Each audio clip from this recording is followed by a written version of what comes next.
Tonight, playing favorites. The government of Saskatchewan is under fire over an immigration pilot project that targets people from 8 mostly European countries. Also, the Bank of Canada holds its benchmark interest rate steady as the economy shows signs of cooling. Plus, we hear from Riders defensive end Pete Robertson after receiving his suspension for headbutting Winnipeg's quarterback. I couldn't even really truly explain it. It's just a play that it happened. This is CBC Saskatchewan News.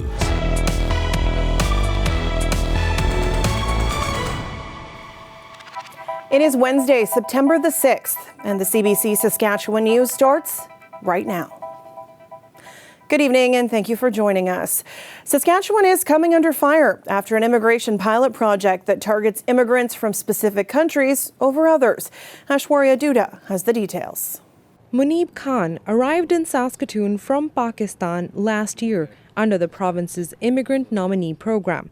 But now, under a new pilot project, his country is not considered a priority country. I feel it's unjust, unfair, to be honest, because I feel everyone deserves their own chance. They deserve 100%, all of them, regardless of certain country.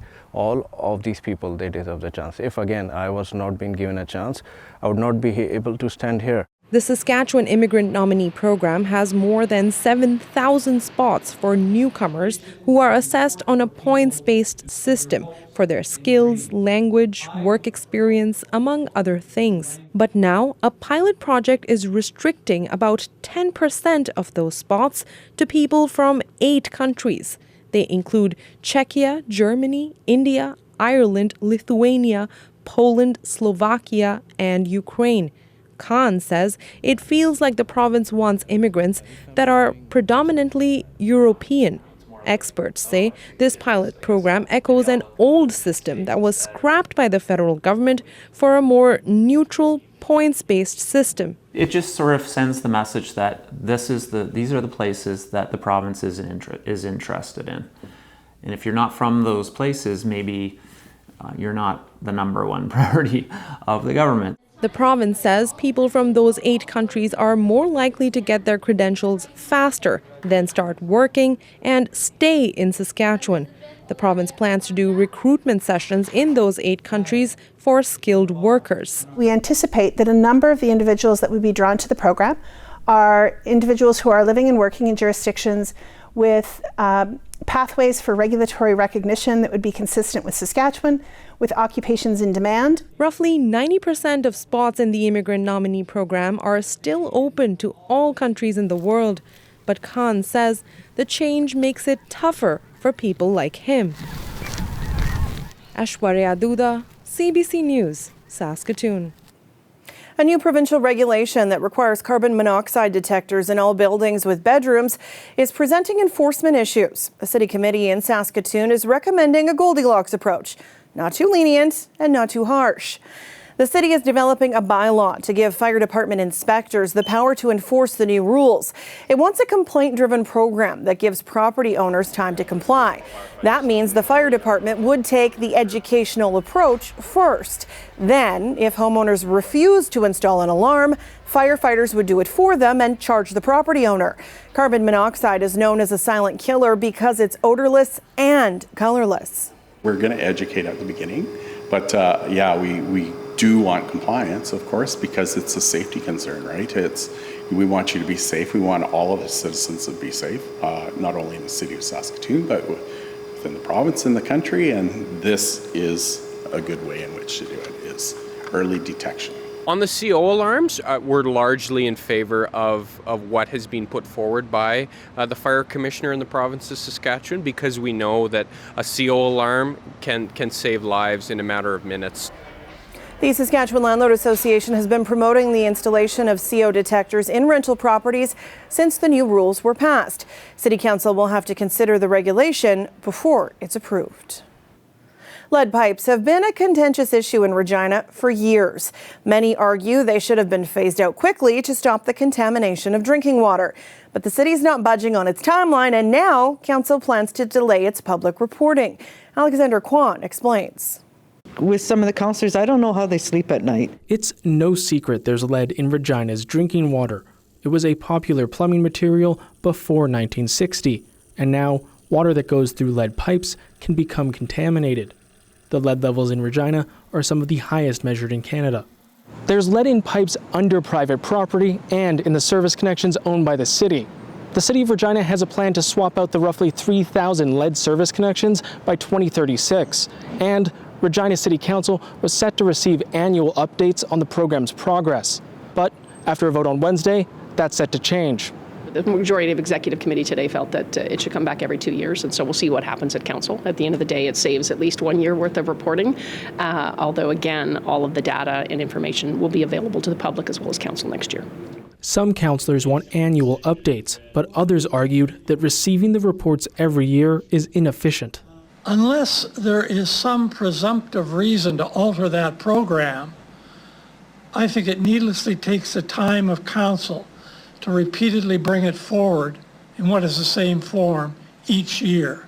Patricia Elliott is a member of the Get the Lead Out Committee, an organization that lobbies for safer drinking water. She says the city is moving too slowly to get rid of lead pipes and should report publicly every year. They continue to delude themselves that this is an effective way to manage a highly toxic substance in the drinking water. She says annual reports are more democratic and allow organizations to voice their views to City Council.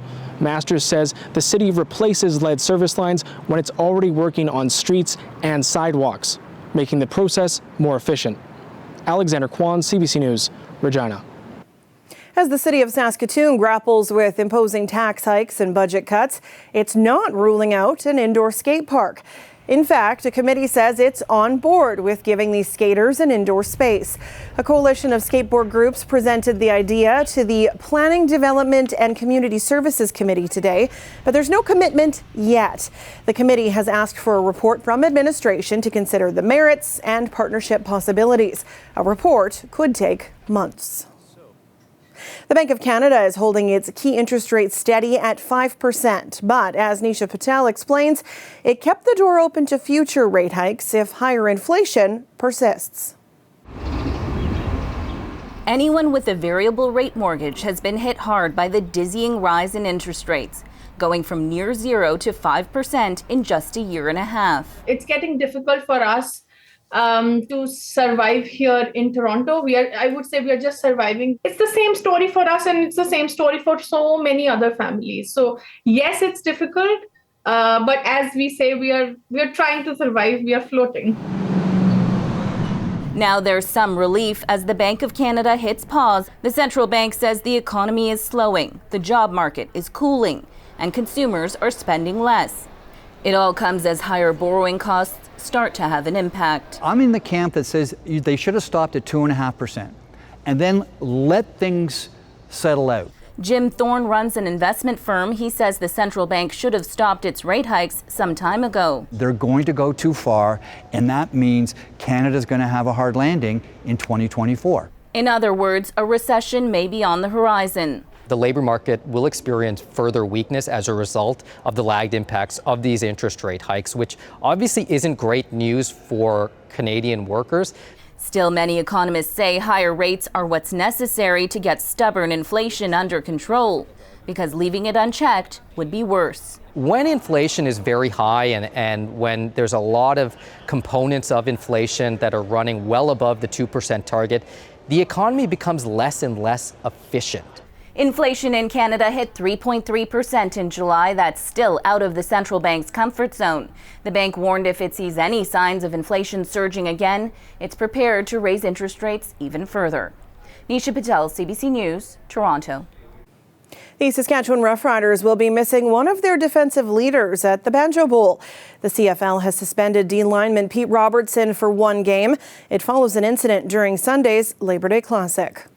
The Riders hosted Winnipeg and Regina and pulled out an intense overtime win. But late in the fourth quarter, Robertson was called for a major foul after he headbutted Winnipeg quarterback Zach Collaros.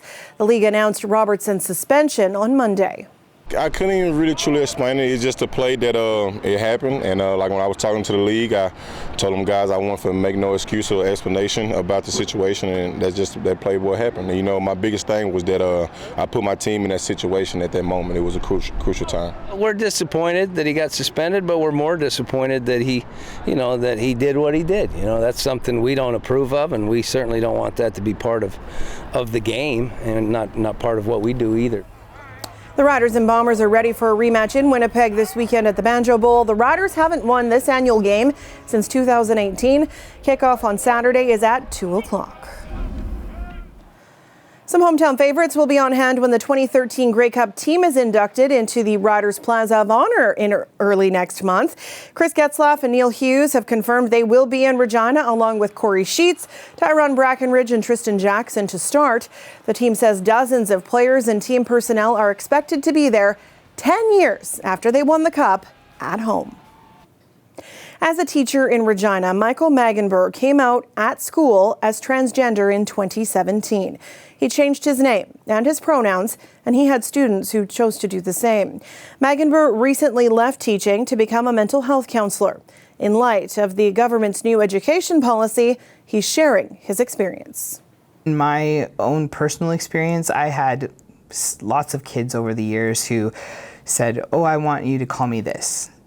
And maybe it was just a nickname, or maybe it was a name that they identified with at the time. Or I had students who sometimes, would ask to try out different pronouns and say, like, "Can you call me he today?" And they were just trying it on. It wasn't even something that ended up sticking necessarily, but they had the freedom in my classroom to be able to do that, knowing that it was a safe space and that there were going to be no consequences at home in case the parents did find out. They weren't ready to talk to their parents about that. So I saw it all the time as a teacher. And you didn't tell the parents? Well, we were not under any obligation to do so. In fact, we were actually told that the parents, we needed the children's consent to talk to the parents about it. And so there were protections in place for these students instead of taking them away, if that makes sense. I didn't come out to my family until I was already out of the house. I come from a very loving and supporting family who love me to death, but I was still afraid and felt like I needed to make sure that I knew I could support myself and that I had to be okay with the fact that my family might not be okay with that before I felt comfortable coming out to them.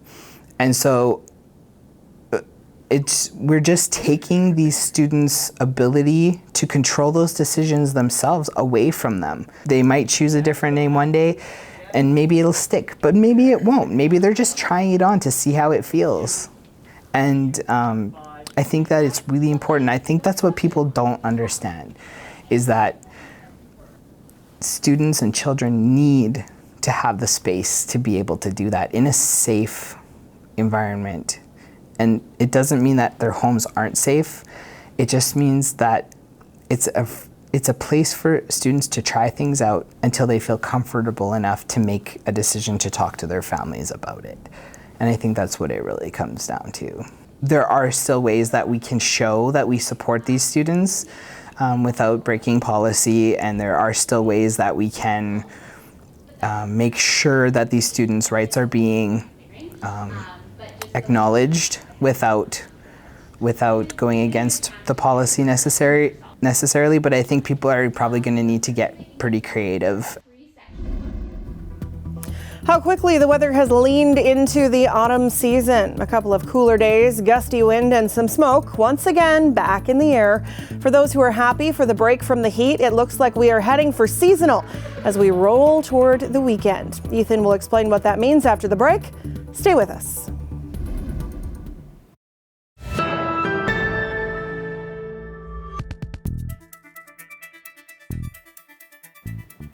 The city of Yellowknife is starting to come alive again after nearly 3 weeks of being evacuated due to a major wildfire. Juanita Taylor is there for the residents' homecoming. Here at the Yellowknife Airport, the first of many flights have started arriving, bringing residents back home. Flights are being chartered in from mostly Alberta. Others will be coming in from Manitoba and Yukon. The Northwest Territories government says it will fly people back over 5 days. People are also arriving on commercial flights. And residents also arrived on Highway 3. What was supposed to happen at noon local time happened an hour earlier when the barricades were removed, letting vehicles through. Some people slept in their cars last night at the checkpoint, anxious to be one of the first in line today. We wanted to avoid the traffic. We thought it'd be a charade in here this morning. Because when we left when we got evacuated, there was like 1,000 cars ahead of us. Only about 100 vehicles were waiting in line at the time the road reopened, allowing for an orderly stream of traffic. Many knifers are still in Alberta, choosing to avoid the rush of getting back in. Some medical services will still take some time to get the city fully functioning again. Juanita Taylor, CBC News, Yellowknife. The Northern Hemisphere has been having its hottest summer on record. According to figures released by the UN's World Meteorological Organization, last month was the hottest August ever recorded. July surpassed all records and was the hottest month ever, and June broke records too. Earth just had its hottest 3-month period on record, with unprecedented sea surface temperatures and much extreme weather. Scientists say the persistence of the conditions that lead to the records has them concerned. So far, September temperatures are well above normal, and that was evident yesterday as students headed back to class in many parts of Canada. A number of school boards suspended outdoor activities in an effort to beat the heat. Others rotated students between their classrooms and air-conditioned parts of the school, and some canceled classes altogether. This weather update is brought to you by Capital Ford Lincoln. Truck Mania is on now.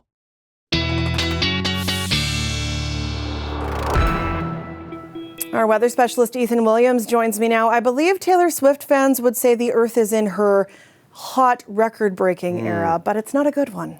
No, not at all. We know these effects of climate change, of course, having a big impact. Now, here in Saskatchewan, we haven't necessarily seen our hottest summer on record. It has been cool at times, but definitely has been smoky, and we are still seeing smoke advisories, air quality advisories now kind of back in place for places like Regina, Weyburn, Estevan, Assiniboia, Gravelbourg, and Moose Jaw. The air quality health index jumping up to that level 10 out of 10 in the Regina area right now, and getting there in Estevan too. And this is just continuing to add to the smoke hour records that we have been seeing through several locations in the province. Now, smoke hours, by the way, are when smoke reduces visibility below about 10 kilometers in a given location. And in Regina, we have seen 223 of these hours so far between May 1st and September 5th, shattering our old record set back in 2015. Saskatoon, we're now nearing 300 hours,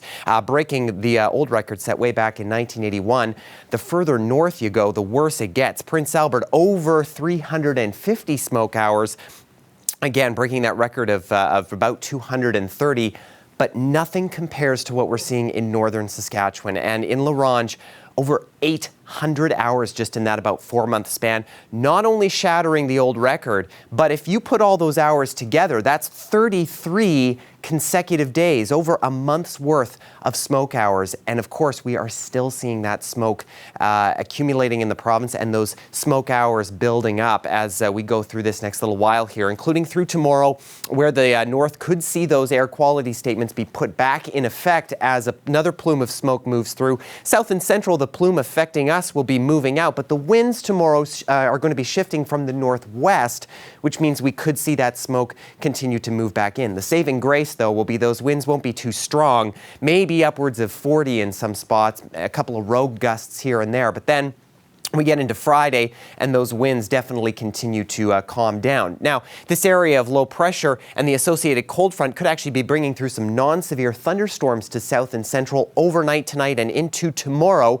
The north will begin to clear out, though, after seeing a couple of showery days, and then high pressure moving in Friday. That's not only going to calm the winds down, but also begin to clear us out as well. Now, in terms of Regina, for our next 7 days here, again, things a little breezy and possible thunderstorms tomorrow afternoon. afternoon, but then things clearing out and definitely quieting down as well as we head our way through September.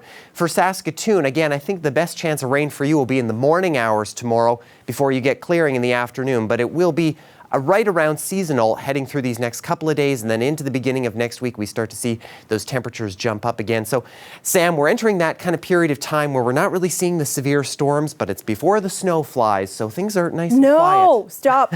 You use the S word. It's not happening. No. False alarm. No, don't use the word. Thank you. You're welcome. We're back with more news after the break.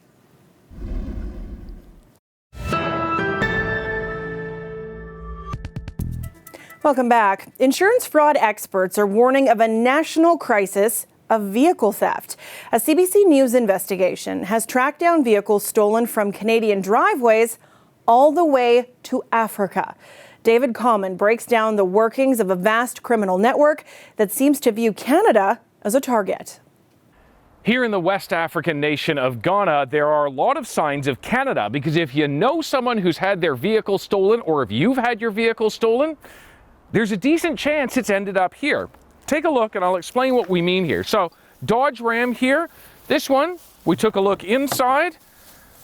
There's insurance documents for the original owner, North York, Ontario. It was likely stolen out of their driveway at night, although we are now seeing increasing carjackings, more violence that's used in what is a surging crime in Canada run by organized crime. And the authorities in Ghana are pleading with Canadian authorities to do something about it, to take more action, because in just the Greater Toronto and Hamilton area, 27,000 vehicles were stolen last year. It's not just Toronto either. Take a look. The original license plate from Quebec on this Ford F-150. You know, up here, that's a CRV. This vehicle came out of New Jersey.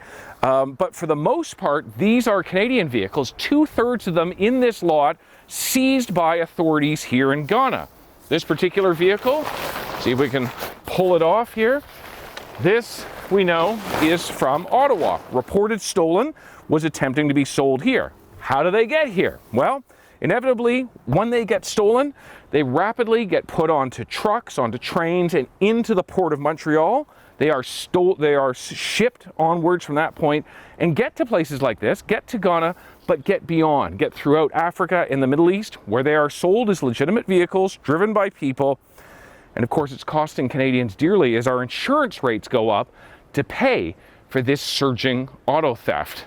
David Common, CBC News, Accra, Ghana.